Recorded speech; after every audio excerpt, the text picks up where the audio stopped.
Vendredi 27 septembre 2019, il est 13h dans nos studios, c'est l'heure du journal. Les titres. La ville de Cotonou au Bénin abrite un rendez-vous des ministres en charge de l'emploi et de la formation professionnelle de l'espace UEMOA. La réunion de ce 27 septembre 2019 s'inscrit dans la droite ligne de la 10e conférence de leur cadre de concertation. Des précisions dans cette édition. Gestion des aspirants au métier d'enseignant des ministres du gouvernement face à la presse. Maouyan Kakpo, ministre de l'enseignement secondaire, technique et de la formation professionnelle, et son collègue de la promotion de l'emploi, Modeste Kérékou, ont tenu ce jeudi une conférence de presse pour expliquer à l'opinion publique les détails et le bien fondé du programme spécial de préinsertion dans l'enseignement. Et puis nous parlerons dans la page sportive de cette édition de la remise aux autorités sportives du cahier de charge de l'organisation de la Coupe du Monde de pétanque Bénin 2022. Le siège de la Confédération africaine des sports boules a accueilli hier jeudi la cérémonie de remise des documents. Voilà pour le titre.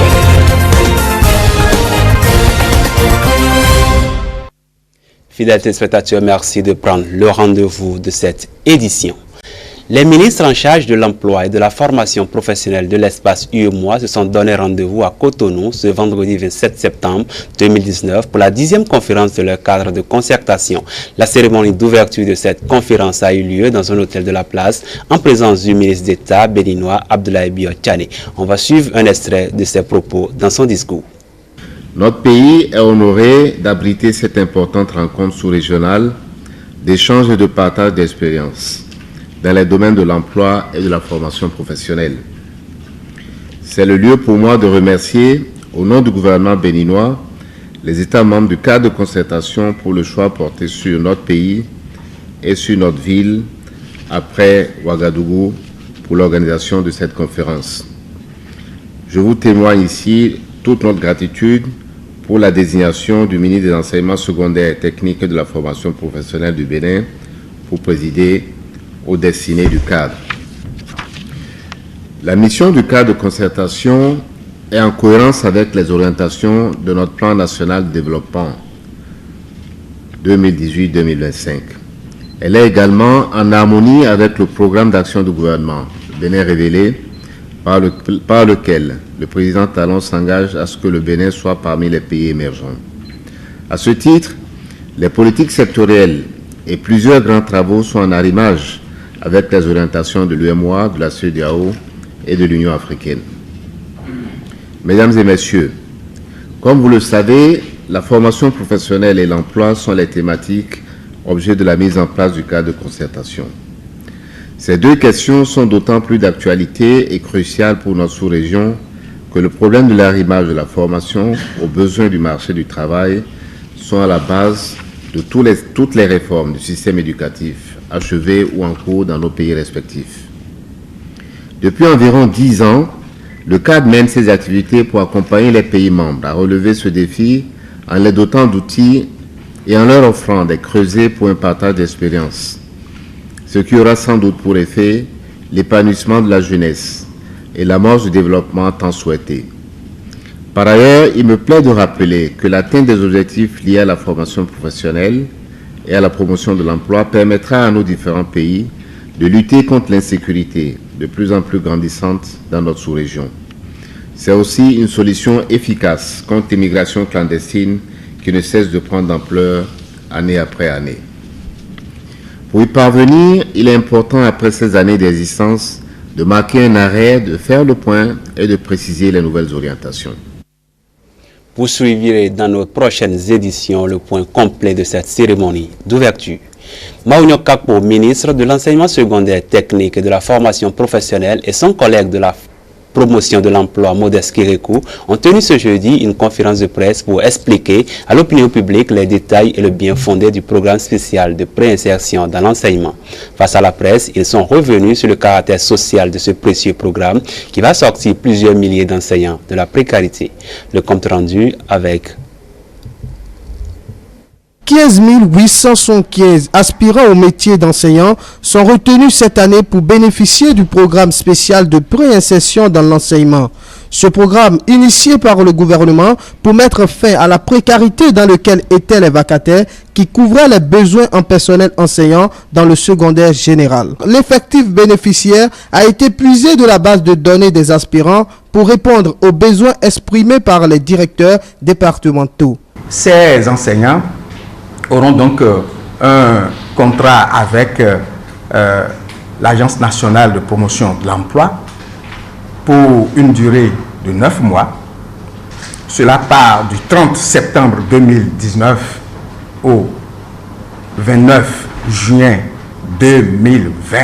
Donc 9 mois de façon consécutive que ces enseignants-là seront mis à disposition dans les établissements d'enseignement scolaire.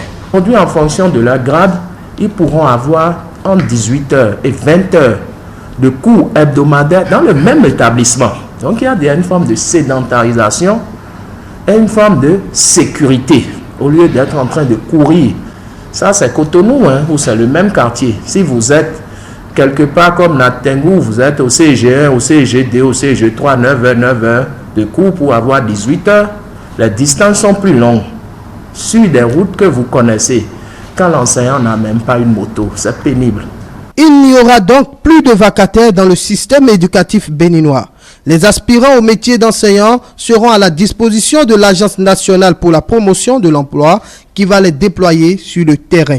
Ces enseignants-là vont bénéficier d'un salaire mensuel ou d'une allocation mensuelle virée sur leur compte. Ces allocations-là concernent les salaires, concernent la prime de logement, de même qu'une prise en charge sanitaire. Ils vont bénéficier d'un suivi pédagogique de proximité sur le terrain par les inspecteurs, par les conseillers pédagogiques et également par les animateurs d'établissement. À la fin, ils vont subir une évaluation pour que nous puissions voir si ils ont donné une meilleure performance. Et cette meilleure performance nous permettra de savoir s'il faut les reconduire pour l'année prochaine pour d'autres contrats plus permanents. C'est plus de 16 milliards de francs CFA que le gouvernement engage pour les 9 mois.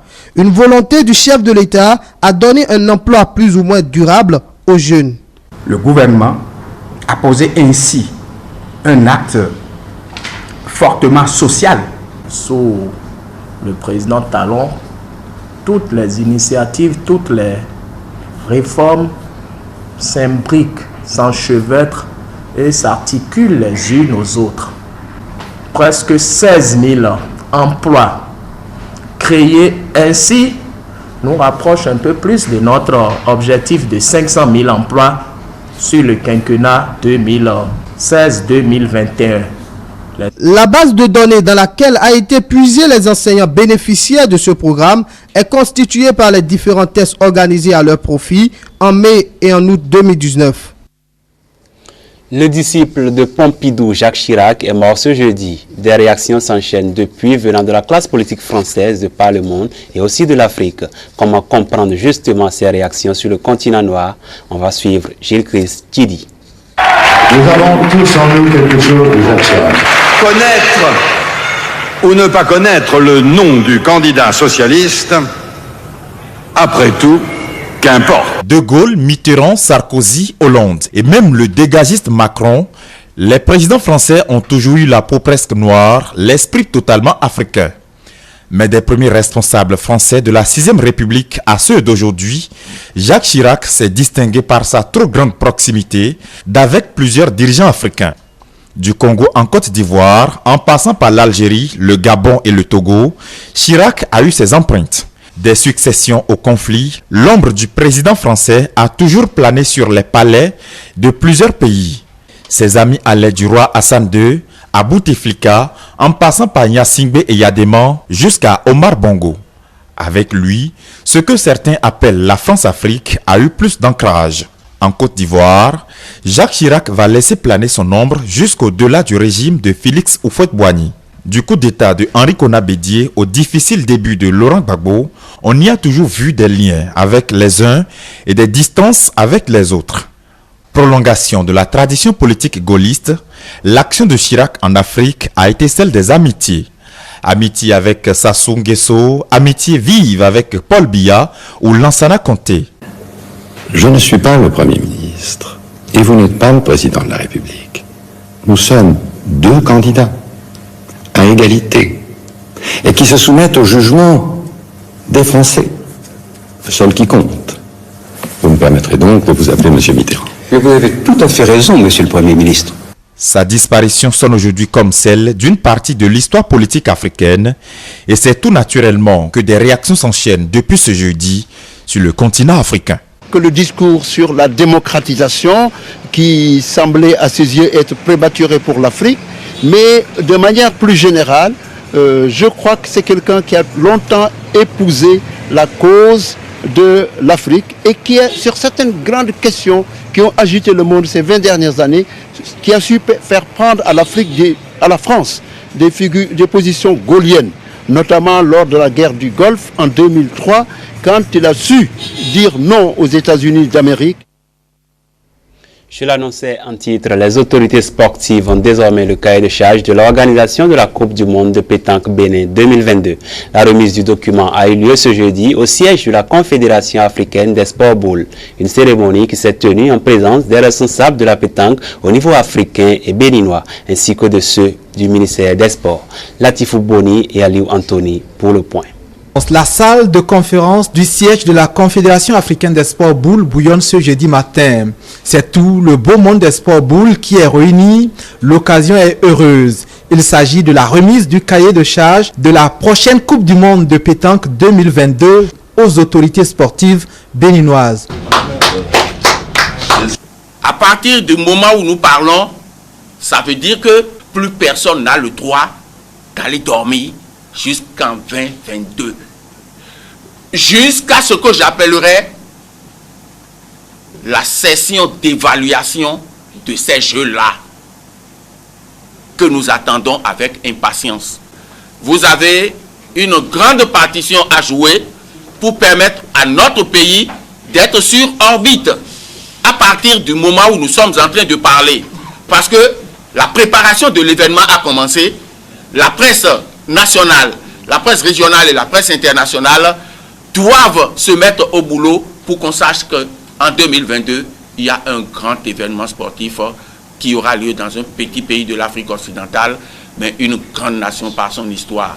Une compétition mondiale, c'est à la fois un enjeu logistique, organisationnel et sportif. La pression est sur tout le pays. Le ministère des Sports rassure. Le gouvernement du Bénin, sous le leadership de son chef, Patrice Talon, à 2 reprises déjà, affirme de façon univoque son engagement ferme à satisfaire à toutes les exigences et à offrir toutes les commodités requises pour que la fête mondiale des sports boules à Cotonou soit belle, grandiose, magnifique et inoubliable.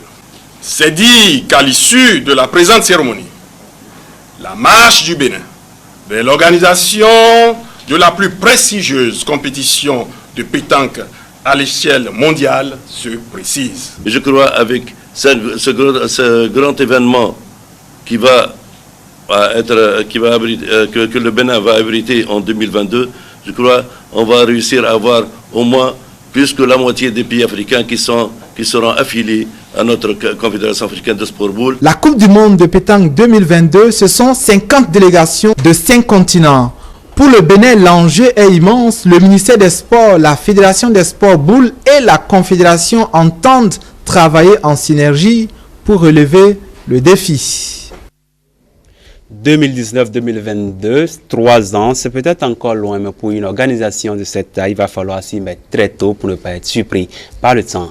À la fin de la remise de ce document, le président de la Confédération africaine des sports boules a encouragé toutes les parties à travailler en synergie pour réussir l'organisation de cet événement. Il a aussi insisté sur la portée de la Coupe du monde pour le Bénin. On l'écoute. Le comité exécutif de la Confédération africaine de sport boules tient cependant à rappeler sa volonté de donner à la pratique des sports boules en Afrique une nouvelle ligne politique basée sur la démocratie et les droits de l'homme. Selon donc cette nouvelle orientation,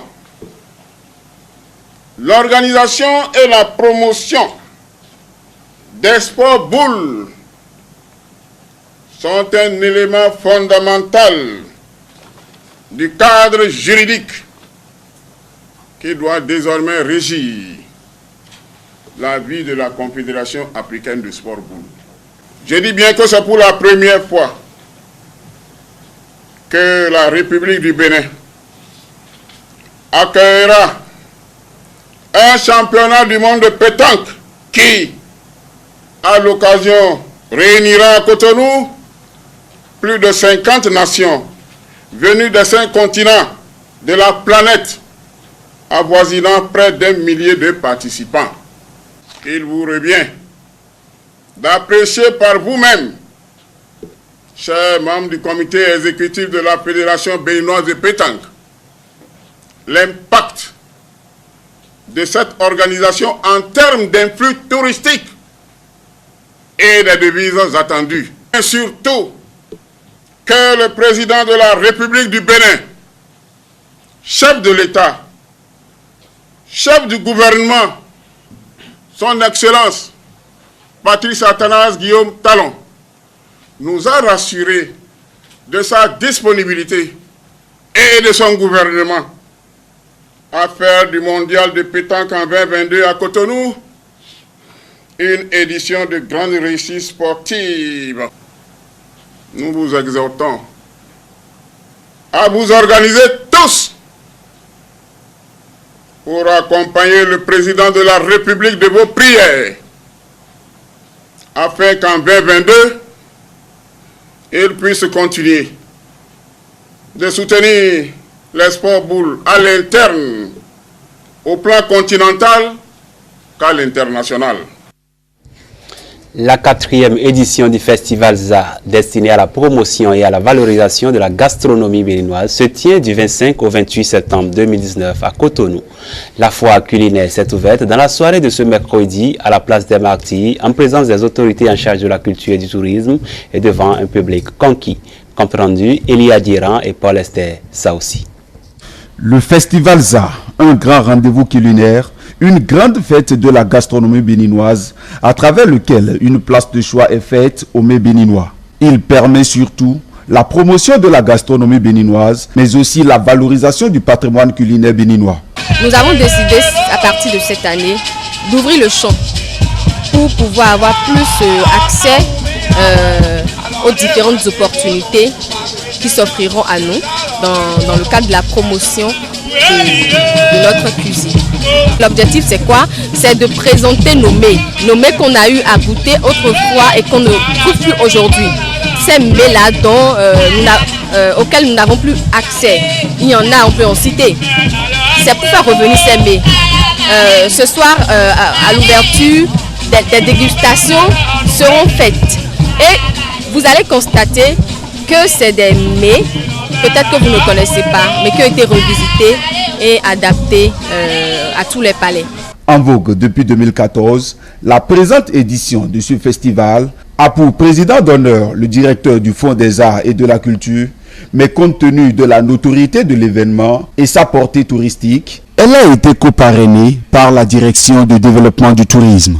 Lorsqu'on parle de l'art culinaire, ça fait partie donc de notre patrimoine culturel.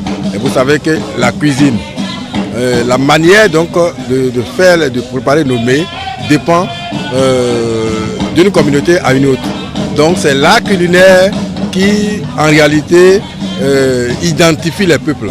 Le festival ZA, comme vous le savez, dans tout pays, dès que des visiteurs arrivent, ils se font héberger. Ils se font héberger, après, ils doivent soulager leur faim, leur soif. Donc l'art culinaire intervient à cet effet. Le tourisme est ce secteur-là qui met en valeur ce que la culture lui amène. Donc la culture constitue un intrant pour le tourisme. Et à partir du moment où chaque contrée a sa civilisation, a sa culture, et que nous devons nous vendre aujourd'hui, encore moins avec le programme d'action du gouvernement qui inscrit en son cœur le tourisme comme un levier de développement économique, parce qu'un secteur contributeur de richesse, de devises et d'emploi, nous devons soutenir ce festival. Le Festival ZA édition 2019, non seulement est une occasion pour les amoureux de la bouffe de soulager les désirs du palais de la langue, mais aussi et surtout l'occasion de bénéficier de plusieurs recettes culinaires du Bénin, mais également redécouvrir plusieurs mets locaux en voie de disparition.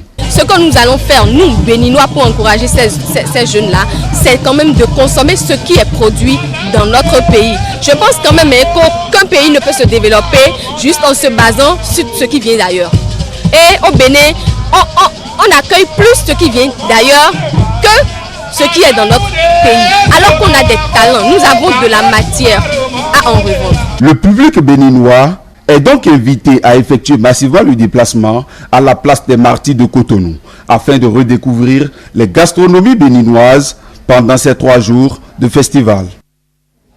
Décédé le dimanche 25 août 2019, l'artiste plasticien Dieudonné Mac Kofi Gao a été inhumé ce jeudi 26 septembre 2019. Une messe absoute a été dite en sa mémoire à l'église Saint-Michel de Cotonou. Filles et fils, parents et alliés sont venus nombreux assister à la cérémonie. Les artistes, comédiens et autres catégories ont également effectué le déplacement pour rendre un dernier hommage à leurs collègues et doyens, aux côtés duquel ils ont beaucoup appris. Ils nous livrent ici leurs impressions au micro de Stélia Padonou et Silas Zouni. C'est une icône de la culture béninoise. C'est un artiste complet. Et il a toujours lutté pour que les gens reconnaissent la place des acteurs culturels dans la société. Et c'est ça son combat de tous les jours. Bon, hélas, il a mis le combat à un niveau et il nous a presque lâchés. Kofi Gao, c'est un sage, c'est un guide du secteur culturel qui est parti. Et nous pouvons seulement que prier pour lui et dire que l'Éternel l'accueille dans son royaume. C'est quelqu'un, quand il me voit toujours, il dit, mais toi tu as embrassé ce métier, mais tiens bon. Tiens bon, tout ce que moi je retiens de lui aujourd'hui, c'est tiens bon. Une bibliothèque qui est brûlée, hein. Et je remercie beaucoup l'édition Weziza qui a pu lui rendre hommage dès son vivant. C'est quelqu'un qui mérite, il mérite plus que ça. Il n'y a pas longtemps que je me suis rapprochée de lui, mais le peu de temps que j'ai fait avec lui, j'ai regretté de n'avoir pas été depuis longtemps avec ce monsieur. C'était là le dernier élément de cette édition de nos informations de la mi-journée. Merci de nous avoir suivis. Continuez par suivre les programmes de E-Télé. Bon appétit si vous êtes à table. À bientôt.